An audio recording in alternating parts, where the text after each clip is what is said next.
한편 이재명 대표의 정치적 명운이 달린 사법 리스크 점점 옥죄가는 모양새입니다. 김문기 씨 모른다. 성남시 도시개발공사 개발 1처장 했던 그분 말하는 겁니다. 그다음에 선거법 위반 혐의로 기소가 된 이재명 대표 선거법 1심 선고가 10월 중에 나올 것이다. 다음 달이죠. 먼저 논란이 되고 있는 이재명 대표의 발언 그리고 고 김문기 씨의 아들 반박의 목소리 들어보겠습니다. 제가 실제로 하위 직원이라서 기억이 안 나고요. 그 사람들은 저를 다 기억하겠죠, 당연히. 같이 갔으면 그 사람이 얼굴이야 제가 봤겠지만 그 사람이 이 사람인지를 여러분은 어떻게 압니까? 변호사 시절 때부터 연을 맺고 대장동 사업에 온몸과 마음을 바친 아버지를 이재명 후보님은 빈손은커녕 조의를 표하는 연락 한 통 없고 모른다, 기억이 안 난다 이렇게 일관되게 태도를 유지해왔습니다. 이재명 후보는 왜 어째서 아버지를 모른다고 기억이 안 난다고 거짓말을 하는 건지 궁금합니다. 지난 금요일이었죠. 피고인 신문이 진행이 됐었는데 피고인인 이재명 검찰 측과 신경전이 팽팽했다고 합니다. 검찰의 집중 추궁에도 이재명 대표는 끝까지 모른다는 입장을 유지했다고 하는데요. 최 기자, 현장 풍경이 어땠습니까? 네, 일단 이 이재명 대표가 직접 본인이 신문을 받기 위해서 증인석에 선 게 이번이 처음이었습니다. 그 전에 유동규 전 본부장을 직접 질의하면서 상대했던 적은 있는데 본인이 검찰로부터 질의를 받고 답변을 하겠다라면서 증인석에 선 건 이번이 처음이었는데요. 물론 관건은 당연히 이제 김문기 전 처장을 알았느냐 몰랐느냐 이 부분이었습니다. 이재명 대표는 이에 대해서 유동규 전 본부장 때문에 그 당시에도 시끄러웠는데 내가 이 김문기와는 인연이 없었고 또 김문기 전 처장에 대해서 관심을 가질 만한 어떤 이유도 없었다. 이렇게 해명을 하면서 몰랐다라는 기존 입장을 유지했습니다. 우리가 많이 기억하는 것이 그 골프를 같이 치러 갔었다. 해외 출장을 같이 가서 골프까지 친 사이다. 이렇게 얘기를 하잖아요. 근데 그 부분에 대해서도 공친을 할 기억이 없었고 그 사람에 대한 인지는 하지 못했다. 이런 취지로 얘기하고요. 하위 직원과 본인이 당시 시장일 시절에 채통 떨어지게 잡담 같은 걸 나누는 수준은 아니다. 이렇게 얘기를 하고 또 다 같이 이제 유동규 전 본부장도 그렇고 다 같이 성남 패밀리 아니냐 이런 질문도 나왔었는데 사장과 산하기관 팀장이 패밀리라는 건 말도 안 된다. 이런 취지의 부인도 했습니다. 네. 채통 떨어지게. 그러니까 이제 이재명 대표는 피고인 신문으로 검사하고 이렇게 이제 설전을 주고받다 보면은 자신도 모르게 준비되지 않은 말이 이제 톡 나올 수가 있는데 그런 말 중에 내가 채통에 맞지 않게 그 이를테면 아랫사람하고 뭐가 있었겠느냐 이제 그런 식의 말을 해버리고 만 겁니다. 이재명 대표는 사실관계는 어느 정도 인정을 하면서도 김문기 씨를 모른다. 그러니까 자기 주관적인 측면에서는 계속 부인을 하고 있는 그런 상황입니다. 검찰은 특히 2015년 1월에 다녀왔던 호주, 뉴질랜드 출장을 강조하면서 모를 수가 없다 이런 주장을 펼쳤는데요. 과거 이재명 대표와 김문기 씨의 모습을 보시겠습니다.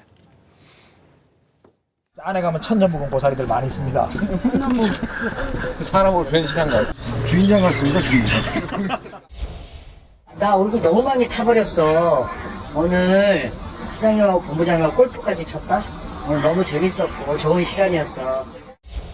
네, 아주 화기애애하게 쳤던 기억이 있습니다. 이거를 기억 못 하실까요?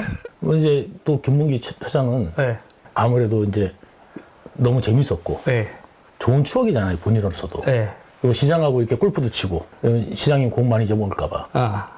그래서 이제 공도 많이 챙겨오고 카드 다 몰아주고 이제 가서 시장하고 많은 얘기도 하고 이제 그랬고. 이재명 대표는 골프 친 것도 팩트. 보고를 받을 수도 있다.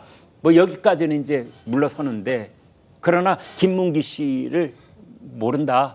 그런 입장은 그대로 이제 견지를 하고 있는 그런 상황입니다. 이런 것들이 설득력이 있다고 봐야 되는 겁니까? 아니 근데 제 개인적인 상식으로 봐서는 설득력이 없다고 저는 보는데 네. 왜냐하면 골프를 친 것도 팩트다라고 얘기를 하시고 보고를 받았을 수도 있다라고 했는데 누구랑 골프를 쳤는지 누구한테 보고를 받았는지는 기억이 안 난다 이거 아닙니까? 네. 그러니까 이거를 과연 어떤 국민들이 납득이 되실 수가 있을까? 그러면서 이번에 나왔던 것도 골프에 대한 그 얘기도 어느 정도는 인정을 하시면서도 골프 낚시에 대한 기억이 재판 과정에서 형성이 된 것인지 아니면 진짜로 내가 그걸 해서 그런 것인지 그것도 헷갈린다라고 하시거든요. 네. 아니 상식적으로 생각해 봤을 때 자기가 그렇게 출장을 가가지고 골프를 쳤고 낚시를 했다라고 하는 그 사실관계에 대해 가지고 이게 지금 재판을 내가 하면서 검찰 측의 얘기를 듣다 보니까 나는 그걸 안 했는데 했나 보다라고 착각이 된다라는 게 이게 납득이 되는 얘기겠습니까? 네. 제가 봤을 때 이건 납득이 안 되는 얘기고요. 그리고 이제 또 나왔던 얘기가 골프를 같이 쳤음에도 불구하고 어떻게 기억을 못하냐라는 질문에 대해서도 눈이 잘 안 보여가지고 이제 그 사람을 못 봤다라는 식으로 또 얘기를 하시는데 아니, 눈이 잘 안 보여가지고 얼굴이 안 보일 정도면 골프 공을 어떻게 봅니까? 이것도 납득이 안 되는 얘기잖아요. 그리고 이제 김문기 씨 같은 경우는 일반 어떤 그 뭐 성남시에 다니고 있는 수천 명의 공무원 중에 한 사람이 아닙니다. 대장동 사건이라고 하는 게 어떤 사건이었습니까? 애당초 이재명 대표가 그 선거법 위반에 대해 가지고 이것 때문에도 마찬가지로 그때 기소가 돼서 재판을 받았었거든요. 네. 그때 같은 경우는 이제 공적을 부풀렸다라고 하는 이유 때문에 재판을 받았었는데 그 재판 과정에서도 실무진으로서 관련된 재판 준비나 자료에 대해 가지고 준비를 했던 사람이 또 김문기 처장이고 그 이후에 나중에 가가지고 이번 대선 때도 마찬가지로 이 대장동에 대한 문제가 불거졌을 때도 김문기 처장이 관련된 자료를 또 정리했다라는 거 아닙니까? 심지어 성남시장일 때 같은 경우는 2015년도에 표창장까지도 줬단 말이에요. 네. 그냥 실무자가 아니라 이런 어떻게 보면 이재명 대표의 정치적인 업적 중에서 가장 중요하다라고 본인이 평가했던 대장동의 핵심 실무자를 갖다가 모른다? 이거는 제가 봤을 때 일반 국민들이 보기에 납득이 어렵다고 봅니다. 네. 더군다나 저 골프가 네. 보통 4명이 치죠. 네. 그런데 우선 외국에서 쳤습니다. 네. 자, 이재명 성남시장 아마 외국에 나가서 골프 칠 기회가 그렇게 많지 않을 거예요. 네. 그리고 4명이 보통 치는데 3명이 쳤습니다. 네. 3명이 치는데 유동규 본부장은 본인이 카트를 몰았고 네. 이재명 대표와 김문기 처장이 둘이 한 카트를 몰았는데 그 한 카트의 운전자가 김문기 처장이에요. 네. 그러니까 이재명 당시 성남시장과 김문기 씨가 둘이 그 카트를 몰고 다니면서 골프를 쳤어요. 네. 그래 놓고서 이제 지금 와서 그 사람이 누군지 모른다 이렇게 얘기하는 거잖아요. 뭐 판사가 잘 판단하겠죠. 네. 장 변호사님, 네. 지금 이제 이재명 대표의 공직선거법 위반 혐의가 허위사실 유포잖아요. 네. 그러니까 이제 김문기 처장을 몰랐다라는 부분 하나하고 백현동 토지 용도를 이제 상향 조정을 할 때 국토부의 협박성 뭐 압박이 있었다 이제 이런 건데 과거의 선례로 봤을 때 이 정도면은 선고가 어떻게 나왔었습니까? 사실 과거에 그러니까 이게 혐의가 공직선거법 250조의 허위사실 공표죄이거든요. 정치인들이 사실상 가장 많이 좀 고발도 당하고 그리고 관련 혐의로 수사도 당하기도 하는 혐의입니다.